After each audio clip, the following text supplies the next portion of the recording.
नाज़रीन, America, Israel और Iran जंग को आज 12वां दिन है। कुछ लोग 13वां भी कंसिडर कर रहे हैं, लेकिन इन 12 दिनों के अंदर जो है वो जंग के क्या हालात रहे हैं, कौन कहाँ पे खड़ा है, किसने कितनी शिकस्त पाई है और कौन कितना फतहयाब हो रहा है। अब तक की जो इंटरनेशनल हम रिपोर्ट्स को देख रहे हैं उसमें ईरान एक कदम भी अपने मौक़िफ़ से पीछे नहीं हटा। रिजीम चेंज का मामला हो तो उन्होंने अली ख़ामनाई की जगह एक और जो उनके साहबजादे हैं मुश्तबा ख़ामनाई, जिनको ज़्यादा सख्त गिर माना जाता है, उनको मुकर्रर किया है अपना सुप्रीम लीडर। और अब से थोड़ी देर पहले पहला ऑडियो पैगाम जो है मुश्तबा ख़ामनाई साहब का आया है, जिसमें कि उन्होंने काफ़ी सख्त पैगाम दिया और ये कहा है कि शहदा का जो खून है उसका बदला लिया जाएगा। और उन्होंने ये भी कहा है कि दुश्मन को ईरानियों के खून का हिसाब चुकाना पड़ेगा, और अगर मुख्तलिफ जो बेसिस हैं वहाँ से अटैक हुए ईरान पर तो ईरान भी हमला करेगा और रद्द अमल देगा। तो एक तो ये बहुत ही अहम डेवलपमेंट है कि उनका ऑडियो पैगाम, वो ज़ख्मी हुए थे, अब वो कहा जा रहा है कि बेहतर हैं, लेकिन अभी तक वो मंजर आम पर नहीं आए हैं अपने वालिद की शहादत के बाद से। कितना अहम है ये पैगाम, इसके हवाले से भी आज के इस प्रोग्राम में बात करेंगे। इस जंग में कौन कहाँ खड़ा है, आबनाए हुर्मुज़ जो कि एक बहुत ही अहम गुज़रगाह है, उससे मईशत पर कितने असरात पैदा हुए हैं, क्या ईरान ने अमेरिका को मजबूर कर दिया है और खलीजी ममालिक को कि वो इस जंग से निकलने का कोई बंदोबस्त करे, क्या अमेरिका जो है वो इस जंग से निकल रहा है, क्या इजराइल इस जंग से निकलना चाहता है। प्रेसिडेंट ट्रंप ने फ़तह की कल बात की है और उन्होंने आज सुबह जो अपना बयान दिया उसमें उन्होंने कहा जी हम जीत चुके हैं, लेकिन अगर जीत चुके हैं तो उस जीत के कौन से पैमाने हैं जो कि दुनिया से ओझल हैं और उन्होंने वो मकासद हासिल किए हैं। जबकि जितने बड़े मौक़र अखबार हैं अमेरिका के, वो सब के सब ये कह रहे हैं कि अमेरिका फंस चुका है। इस पे भी बात करेंगे और इसको एनालाइज़ करेंगे। साथ ही साथ आज पाकिस्तान के वज़ीर आज़म बहुत अहम दौरे के ऊपर, मुख्तसर दौरे के ऊपर सऊदी अरब रवाना हुए हैं। कहा जा रहा है कि उनकी मुलाकात होगी वहाँ पर, अहम मुलाकातें, और उसके बाद वो फ़ौरन पाकिस्तान वापस आएंगे। ये चंद घंटों का उनका एक ट्रिप है जो कि सऊदी अरब का है, रियाज़ का। वहाँ पे क्या तय पाएगा। याद रहे कि कल प्राइम मिनिस्टर शहबाज शरीफ की सदर पेज़ेश्कियान से बातचीत हुई थी और सदर पेज़ेश्कियान की ओमान के अमीर से बातचीत हुई थी, फिर हमारे नायब वज़ीर ख़ारजा की बातचीत हुई थी रीजन में भी और ख़ास करके ओमान से। इस पूरे जो एक सर्कल बन रहा है, इसके बाद सदर पेज़ेश्कियान ने कल आज एक ट्वीट किया जिसमें कि उन्होंने 3 मुतालबात रखे हैं। उसमें उन्होंने कहा है कि आइनी हक़ ईरान का तस्लीम किया जाए, दूसरा उन्होंने ये कहा है कि हमें हमारा हर्जाना दिया जाए जो नुकसानात हुए हैं, और तीसरा उन्होंने कहा है गारंटी दी जाए कि ये जंग जो है उसको दोबारा उनके ऊपर जारियत या हमला जो है वो नहीं होगा। इस पे सऊदी अरब क्या किरदार अदा कर सकता है और पाकिस्तान क्या इसी सिलसिले में मीडिएट करवा रहा है, सालसी करवा रहा है, इसके ऊपर हम बात करेंगे आज के इस प्रोग्राम में। और दीगर मौज़ूआत भी होंगे। पाकिस्तान ने अक़वाम मुत्तहिदा की सिक्योरिटी काउंसिल में 2 करारदादों में हिस्सा लिया। एक ईरान पर की जो खलीजी ममालिक पर हमला था उसकी मज़म्मत के अंदर पाकिस्तान ने साथ दिया, और दूसरा रूस की जो का जो करारदाद थी उनकी कि ओवरऑल जो है वो जंग ख़त्म की जाए, उसके हक़ में पाकिस्तान ने जो है वो वोट किया है। क्या पाकिस्तान अब तक गैर जानिबदार है, और अगर रहेगा मज़ीद तो उसको क्या करना है। हमारे प्रोग्राम के आज बड़े ज़बरदस्त और अहम मेहमान हैं। हमारे साथ जनाब मैद हुसैन सैयद साहब हैं, और जितने जी बहुत शुक्रिया, जितने तखमीने तज्जिए हमारे इस जंग के शुरू में उन्होंने किए थे वो सारे पूरे हो गए। एजाज चौधरी साहब इनके बाद हमें ज्वाइन करेंगे। सर बहुत शुक्रिया, आपने एप्स्टीन फाइल्स का भी जिक्र किया। आपने इस जंग के आगाज़ पे जब हमारी गुफ्तगू हुई, हमें याद है कि उसमें आपने कहा था कि ईरान जो है वो किसी सूरत पीछे नहीं हटेगा, और अब ऐसे लग रहा है कि आपकी सारी जो प्रेडिक्शंस है वो ठीक साबित हो रही है। अल्लाह का फजल है कि जो हमारा तज्जिया था हमने डिस्कशन की आपके साथ, और वो वाज़े हो गया कि जो आपने कहा ना कि उसका किस जाविये से अब देखते हैं कौन जीत रहा है। मेरे ख्याल में 2 राउंड्स हुए हैं इस जंग के, 12-13 दिन तो हो गए हैं। पहला राउंड था जब वो कहते हैं ना कि कमज़ोर के लिए विनिंग बाय नॉट लूजिंग। जो पहला उन्होंने वार किया, उन्होंने उसका मुकाबला भी किया, हुकूमत भी कायम रही और उनकी फ़ौजी सलाहियत भी कायम रही, और जो मकसद था कि रजीम चेंज हो वो नाकाम रहा, और दूसरा मकसद था कि ईरान की फ़ौजी सलाहियत तबाह हो जाए, वो भी नाकाम रही। अब सेकंड राउंड हुआ जब आयतुल्लाह मुज्तबा ख़ामेनेई आ गए हैं। एक ट्रांजिशन भी कंप्लीट होगी। पहला राउंड तो था ना, उसको कोई लीडरशिप का भी तो प्रॉब्लम था। अब सेकंड राउंड में हुआ है कि उनकी लीडरशिप क्लैरिटी के साथ आ गई है, उसमें ईरान के पास इनिशिएटिव चला गया है।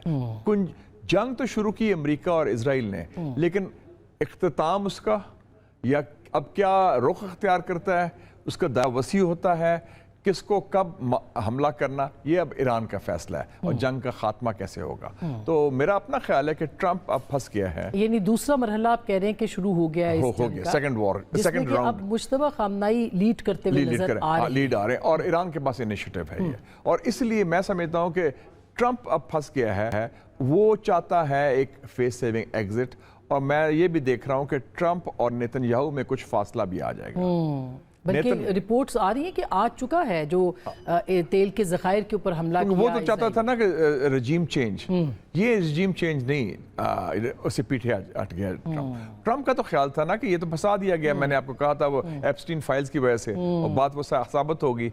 आज तो पब्लिक ओपिनियन सर्वे आ गया अमेरिका में कि बेशतर अमेरिकन अवाम समझते हैं कि ये जंग शुरू ही एप्स्टीन की वजह से शुरू हुई है, फाइल को, उसका ब्लैकमेल को ख़त्म करने के लिए और उसका तवज्जो हटाने के लिए, उस हवाले से। और उसके साथ साथ जो आपने बड़ी इंपॉर्टेंट बात की कि लेकिन दूसरा एक ट्रैक भी शुरू हो गया है, वो है जो कुछ ममालिक हैं जिसमें पाकिस्तान भी शामिल है कि जंग का खात्मा हो, सीज फायर हो, अमन हो। ईरान इस वक्त कह रहा है कि हम सीज फायर नहीं चाहते, हम अमन चाहते हैं। जंग बंदी का मतलब है कि जंग रुक जाए, और फिर वो कहते हैं एक और जंग होगी फिर। तो जो अगर जंग रोकनी है तो अमन की तरफ जाएं, अमन मुआहदा हो, और उसकी गारंटी वो मांग रहे हैं, गारंटी मांग रहे हैं। अब इसलिए आज मैंने अभी खबर भी देख रहा था, यरूशलेम पोस्ट एक अखबार है इजराइल का, बड़ा अच्छा इन्फ्लुएंशियल, उन्होंने कहा है कि पाकिस्तान, मिस्र, तुर्की और ओमान ये सालसी का किरदार अदा कर रहे हैं ईरान और अमेरिका के दरमियान और आपस में खलीजी ममालिक में। और मैं उम्मीद रखता हूं कि जो हमारे प्राइम मिनिस्टर भी गए हैं सऊदी अरेबिया, वो इसी सिलसिले की एक कड़ी है, क्योंकि अब हमने कदम बहुत फूक फूक के लेने हैं सब मुसलमान ममालिक ने, क्योंकि जो ओरिजिनल स्ट्रेटजी थी अमेरिका और इजराइल की वो नाकाम हो गई है। अब उनकी स्ट्रेटजी है कि मुसलमानों को आपस में लड़ाओ, बिल्कुल गलतफहमियां पैदा करो। बिल्कुल, जैसे ओमान के ऊपर हमला हुआ तो ईरान ने उसकी तरदीद की, ईरान का हमने नहीं किया। तो अब ये मोसाद वाले, CIA वाले फॉल्स फ्लैग ऑपरेशंस कर रहे हैं, अजरबैजान के खिलाफ कर लो, तुर्की के खिलाफ कर लो, और बहानाबाजी ईरान कर रहा है। तो ये बड़ा खतरनाक मौका है ताकि गलतफहमियां ईरान सऊदी अरेबिया में पैदा हों कुछ, और पाकिस्तान को बड़ा फूक फूक के कदम लेना चाहिए कि हम इसके ट्रैप में ना आ जाएं। लेकिन शायद साहब पाकिस्तान का किरदार क्या हो सकता है? यानी एक तो हमने 5 मुतालबात रखे थे सऊदी अरब के सामने कि हमें तेल डेफर पेमेंट्स के ऊपर, और वो जो तमाम मामलात थे वो आपके सामने हैं। एक तो पाकिस्तान उसके ऊपर बात करेगा, लेकिन दूसरा जो गारंटी की बात की है, क्या आपको लगता है कि सऊदी अरब गारंटी बन सकता है खलीजी ममालिक की तरफ से, और पाकिस्तान गारंटी बन सकता है ईरान की जानिब से? मेरा ख्याल देखें ना, जो खलीजी ममालिक हैं वो तो अमेरिका से बहुत नाराज है ना इस जंग का। जो आप कहना क्या खोया क्या पाया, एक तो जो खोया है कि जो खलीजी ममालिक ने जो 30-40 साल से एक गल्फ ब्रांड बनाया था, Dubai, Doha, Bahrain, Qatar, Kuwait, Dubai shopping festival, अब बड़ी सुकून की जगह है, रिलैक्स करें, फन इन द सन, वो तो फारग कर दिया ना इन्होंने। और उन्होंने अड्डे भी दिए अमरीकनों को, हथियार भी लिए, असला भी दिया, उनको मेज़बानी भी की, और उनको मिला क्या? अल्टीमेटली तो अमेरिका ने लेट डाउन कर दिया। और वो अपने खत देख लिया UAE के बिजनेसमैन का, शेख खलफ अल अब्तूर का, कि जी आपको किसने कहा था ये जंग शुरू करें? तो वो तो चाहते हैं कि जंग का खात्मा हो फौरी तौर पर, इमीडिएटली। वो अफोर्ड नहीं कर सकते, हर जगह ये आग भड़की हुई है। सो एक तो वो बड़ा इंपॉर्टेंट है। दूसरा है उनका एतमाद अमेरिका पर उठ गया, बिल्कुल, और सियासी तौर से भी, फौजी तौर से, दिफाई एतबार से ये बड़ा इंपॉर्टेंट है। कि वो इसलिए हमारा करने में नाकाम पाकिस्तान हो, तुर्की हो, हमारा किरदार और कलीदी हो गया। ये हमारे मुसलमान भाई हैं, कम से कम हम इन पर एतबार कर सकते हैं। और इस वक्त एज वी स्पीक अल्लाह का फजल है कि चाहे रियाद हो या तेहरान हो, हमारी दोनों, और ऑफ कोर्स बीजिंग और तुर्की और एंकारा वगैरह तो है ही है, उसमें भी हमारा एक है एतमाद का रिश्ता। लेकिन आपको नहीं लगता कि हम एक बड़ी टाइट रोप पे भी हैं? टाइट रोप है, इधर सऊदी अरब है, उधर ईरान है, पब्लिक ओपिनियन भी है, हमारी मुआशी मजबूरियां भी हैं, تو ہم اگر سعودی عرب کہتا ہے آپ کو کہ ہم پہ دوبارہ حملہ ہوتا ہے تو آپ حملہ کریں، جو کہ آج انہوں نے کہا مجتبیٰ خامنئی نے کہ اگر کوئی بیس استعمال میرا خیال یہ ممکن نہیں، وہ میں ایران کا کوئی ایسا حملہ تو نہیں ہو رہا ان کا، وہ تو انہوں نے بیسز پر جو کیے تھے، اور پھر بھی اس کے بعد پزیشکیان صاحب نے کہا بھی تھا کہ ہم نہیں کریں گے، اور ہمارے طرف سے بیان بھی آیا تھا ڈار صاحب کا کہ میں نے بات کی ہے ایران سے، اور میرا خیال میں ان کا آپس میں بیک چینل بھی شروع ہو گیا سعودی عربیہ اور ایران کا، اور یہ معاملہ سنبھل جائے گا کیونکہ وہ خود اس میں ٹریپ نہیں ہونا چاہتے۔ ابھی تو مقصد ہے امریکنوں کا اور اسرائیل کا کہ ان کو لڑاؤ، ان کے تو حکمت علی فیل ہو گئی ہے نا، they have failed against Iran. اب کہتے ہیں ایران کے خلاف ان کو، اور اس نے کیا کہا لنڈزے گراہم نے، کیوں نہیں سعودی عربیہ جنگ کرتا، کیوں نہیں سعودی عربیہ اس جنگ میں شامل ہوتا، یہ کیا بات ہے، بڑے غصے میں کہا اس نے۔ جی، اور آپ نے قطر کا سٹیٹمنٹ دیکھا ہے، ان کے جو سابق وزیر اعظم ہیں حمد بن جاسم، شیخ حمد بن جاسم، زبردست انہوں نے سٹیٹمنٹ اس کے اوپر دیا ہے، اور بالکل وہ بڑے ذہین آدمی ہے، سابق وزیر اعظم ہے، انہوں نے کہا ہے کہ یہ تو سارا ہمیں رگڑا ملے گا اور ہمیں اسلحہ بیچیں گے۔ تو یہ جو سوچ ہے، آپ دیکھیں یو اے ای سے بیان آیا ان کے بزنس مین کا، شیخ خلف العبدور کا، قطر سے بیان ان کے سابق وزیر اعظم کا آیا جو رائل فیملی کے ہیں، شیخ ثانی فیملی، اور ایون سعودی عربیہ کی طرف سے ان کا ترکی الفیصل کا آیا ہے کہ ہم اسرائیل سے کوئی کمپرومائز نہیں کریں گے۔ تو یہ آوازیں جو ہیں یہ عکاسی کرتی ہیں ایک عوامی رائے کی خلیج میں کہ ہمارا بیسک اینمی اسرائیل ہے، امریکہ پر اعتماد نہیں،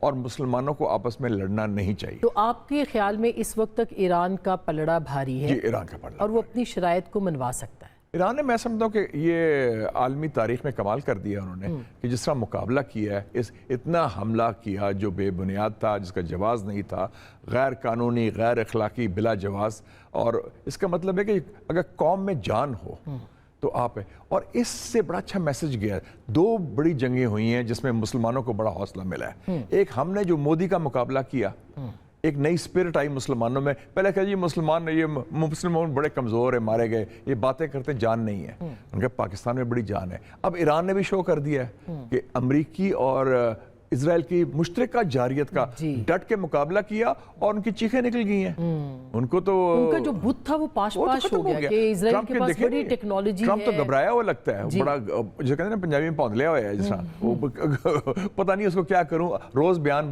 تبدیل کر رہا ہے، روز پینترے بدل رہا ہے، اور اب کہہ رہا ہے کہ ہم جیت بھی گئے اور جنگ بھی ختم ہو جائے گی۔ لیکن اس کے ساتھ ساتھ وہ بوکھلاہٹ بھی ہے، اس بوکھلاہٹ میں کوئی ایٹمی جنگ کے آثار تو آپ کو نظر نہیں آتے؟ میرے خیال میں یہ نیتن یاہو جیسے بدماش ہے، کیونکہ ان کی گفتگو میں ایک اور چیز مجھے بو آ رہی ہے، تہذیبی جنگ کی، جس میں وہ ایک مذہبی عنصر بھی شامل کر رہے ہیں، کلیش آف سیولائزیشن، مسلمانوں کے خلاف، وہ کہ یہ، اور اس میں الاقصی مسجد بھی بند کر دی ہے انہوں نے، کس لیے بند کی ہے؟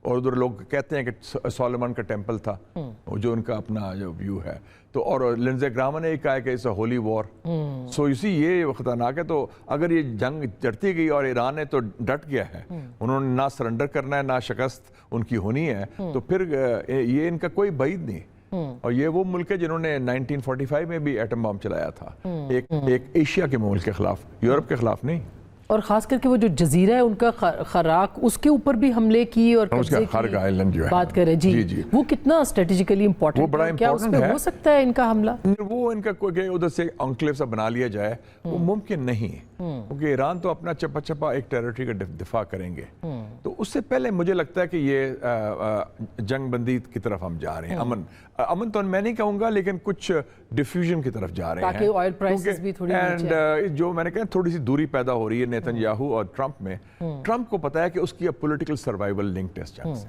اور اس کے ایڈوائزرز بھی اب کہہ رہے ہیں کہ آپ نے یہ تو مروا دیا، آپ کہتے تھے امریکہ فرسٹ، یہ اسرائیل فرسٹ ہے، آپ کہتے تھے نو مور وارز، یہ ہو گیا، اور دوسری بات ہے امریکن عوام کے لیے نمبر 1 ایشو اکانومی ہے، اور آگے مڈ ٹرم الیکشن آ رہے ہیں، اور اگر مڈ ٹرم الیکشن ٹرمپ ہار گیا، بی ویری کلیئر آسما صاحبہ، اس کو یہ ڈیموکریٹس چھوڑیں گے نہیں، یہ امپیچ کریں گے، امپیچمنٹ ہوگی، پھر تو بات ہی اور ہو جائے گی نا، then he is fighting for his political life survival، Trump جو ہے، تو ٹرمپ تو مارا جائے گا۔ تو اس بوکھلاہٹ میں آپ کو لگتا ہے پہلے ایپسٹین فائل سے بچنے کے لیے ایران پر حملہ کیا، اب کوئی بڑی جنگ اور وہ ٹریپ بھی کیا تھا نیتن نے، اور یہ بھی جانسا دیا تھا کہ 3-4 دن کی مار ہے، ایران فارغ ہو جائے گا، اور ایران نے سرپرائز دیا اس کے بعد پھر۔ خوشگوار حیرت آپ کیسے دیکھتے ہیں، ظاہر ہے آپ ڈیفنس کو بھی بڑے قریب سے دیکھتے ہیں، جو ایران کی کیپیبلٹیز ہیں، جو ان کے میزائل پروگرام ہے، جو ان کے ابھی ابنائے ہرموز میں جو ہم دیکھ رہے ہیں کہ جو سوسائڈ کشتیاں انہوں نے بنائی ہیں جدید، اور پھر سرنگیں وہ بچھا رہے ہیں، یہ اس نے حیران کیا ہے؟ اب دیکھیں نا اسٹریٹس آف ہارمز، یہ 10 دن 8-9 دن سے بند ہے نا۔ ٹرمپ نے کیا کہا تھا کہ میں فوراً کھولوں گا، جی نہیں کھلا نا۔ نہیں، اور ایران کے پاس اب خود انہوں نے کہا ہے کہ 6000 نیول مائنز ہیں جو مائننگ ہے، اور وہ اگر وہ مائن کر دیں اسٹریٹس آف ہارمز تو فارغ ہو گیا نا۔ 6000 مائنز۔ پھر وہ کہتے تھے کہ Iran is running out of missiles. Iran نے جو میزائل مارا ہے جب سے آیت اللہ مجتبیٰ خامنہئی آئے ہیں، 1 ٹن کا ہے، اور اس نے اڑا دیا تل اویو کو اور حائفہ کی جو سب سے بڑی ریفائنری ہے اس کو تباہ کر دیا، بلینز آف ڈالر۔ اور جو امریکن اڈوں کو اٹیک ہوا ہے جس میں ان کے تھرڈ بیٹریز تھے، وہ تو بلینز آف ڈالرز کا نقصان ہوا ہے۔ ابھی تک امریکہ کا روز کا نقصان، اور کہتے ہیں ٹوٹل وار کا تو 100 بلین ہوا ہے، روز کا 1 بلین اور 2 بلین ڈالرز پر ڈے ہے، پلس جو 15,000 آپ کی فلائٹس کینسل ہوئی، ٹریول، ٹورزم، اکانومی، انرجی، تو اس کے علاوہ جو ان کی کیجولٹیز بھی ہو رہی ہیں۔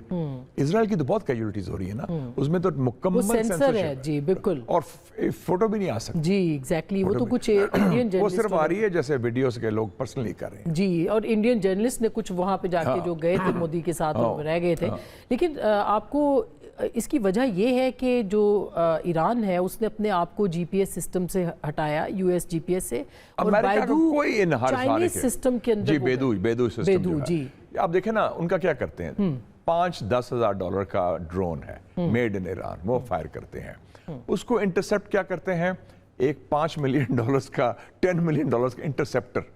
اور ابھی میں دیکھ رہا تھا CNN میں کہ ایک ڈرون کو 11 انٹرسپٹرز آئے ہیں، وہ تو ضائع ہو گئے نا سارے، ڈرون گرا دیا آپ نے۔ تو ایک سستے ڈرون سے آپ ان کا تیا پانچا کر رہے ہیں۔ پھر جو ان کے میزائلز ہیں، کروز میزائلز اور خیبر میزائل جو لیٹسٹ نکلا ہے، وہ تو تباہی کر رہا ہے ان کی۔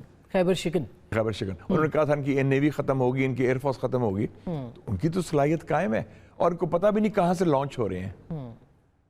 تو اس نے دنیا کو، اسی لیے کیا آپ کو لگتا ہے نیتن یاہو، میں کہیں پڑھ رہی تھی کہ شاید وہ چائنا سے رابطہ کر رہے ہیں، پوٹن کو پریزیڈنٹ ٹرمپ نے جو ہے خود اپروچ کیا ہے، تو کیا وہ اسی سلسلے کی کڑی ہے کہ کہیں سے جنگ بند ہو جائے؟ میرا خیال میں یہ ٹرمپ کی کوشش ہوگی کہ چائنا جانے سے پہلے، غالباً کو چائنا کا جی 31 مارچ سے ہے نا، 2 اپریل، ہاں 2 اپریل تک وہ اناؤنس ہو گیا ہے، اور میں سمجھتا ہوں کہ وہ چاہے گا کہ اس سے پہلے جنگ ختم ہو جائے، یہ کٹ آف ہے، اور میرا خیال ہے یہ معاملہ ہو جائے گا، جو اتنے لوگ پڑ گئے ہیں، اور ٹرمپ ول بلنک فرسٹ۔ میں پہلے بھی آپ کو کہا تھا کہ وہ اس کی نہیں ہی از اے مین ان اے ہری، اور وہ جنگجو نہیں تھا، اس کو اس نے پھنسا دیا، اب وہ پھنس گیا، بے وقوفی کی، حماقت کی، میں سمجھتا ہوں اپنی سیاسی زندگی کی سب سے بڑی حماقت اس نے کر دی۔